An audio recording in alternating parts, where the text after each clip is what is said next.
नमस्कार। तो pi industries ने अपने क्वार्टर थ्री के रिजल्ट डिस्क्लोज कर दिए हैं। तो चलो उनके कंसोलिडेटेड स्टेटमेंट देखते हैं। सभी वैल्यू मिलियंस में दे रखी हैं, मैं आपको करोड़ में कन्वर्ट करके बताता हूँ। उससे पहले मैं आपको बता देता हूँ, कंपनी ने ₹5 डिविडेंड की डिक्लेयर किया है, जिसकी रिकॉर्ड डेट 23 फरवरी 2026 रखी है। तो चलो देखते हैं स्टेटमेंट उनकी।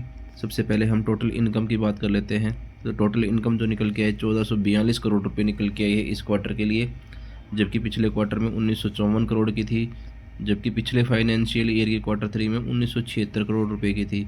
तो हम देख रहे हैं कि ईयर ऑन ईयर बेसिस पे कंपनी के लगभग 27% का डाउन है, जबकि क्वार्टर ऑन क्वार्टर बेसिस पे अभी हमारे को लगभग 26% डाउन साइड देखने को मिल रहा है टोटल इनकम में। उसके बाद हम बात कर लेते हैं खर्चे की।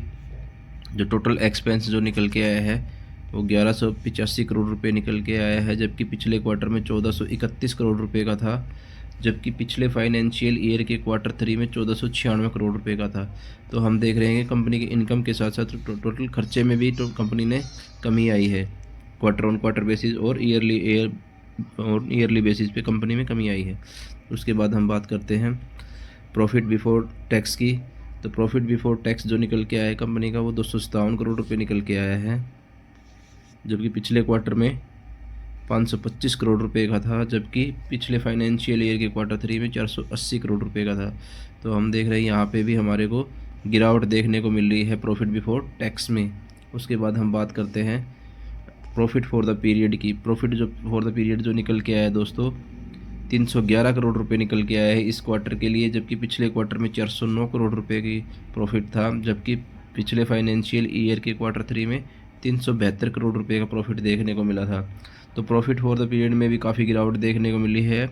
लगभग ईयर ऑन ईयर बेसिस पे हमारे को लगभग 16.5% की गिरावट देखने को मिल रही है, जबकि क्वार्टर ऑन क्वार्टर बेसिस पे हमारे को 24% के आसपास की बिग फॉल देखने को मिल रहा है प्रॉफिट में।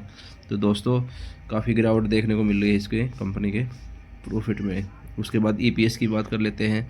तो ईपीएस जो निकल के आया है 20.52 निकल के आया है, जबकि पिछले क्वार्टर में 26.98 था, जबकि पिछले फाइनेंशियल ईयर के क्वार्टर थ्री में 24.55 था। दोस्तों ये थे पीआई इंडस्ट्रीज़ के क्वार्टर थ्री के रिजल्ट। आपको कैसे लगे हमें कमेंट में ज़रूर बताएं। धन्यवाद दोस्तों।